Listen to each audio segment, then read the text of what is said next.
It looks cool, doesn't it? The only downside of having a nice-looking engine compartment is that the covers must be removed to perform just about any job. Thankfully, the covers are easily removed.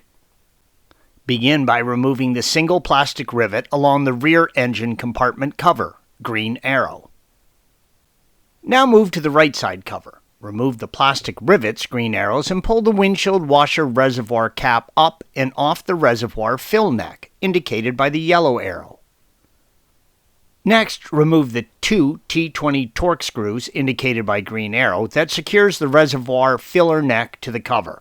Now maneuver the cover up out of the engine compartment. On the left side of the engine compartment, remove the access panel to the brake fluid reservoir, yellow arrow. Now remove all of the plastic rivets, green arrows, and maneuver the cover out of the engine compartment. At this point, you can also remove the rear cover. Remove the two plastic rivets holding the front cover piece to the chassis, green arrow. This image illustrates how the left side front engine cover fits over the right side cover, green arrows. At this point, you can now remove the two front covers. And here is how the engine looks with all of the compartment covers removed.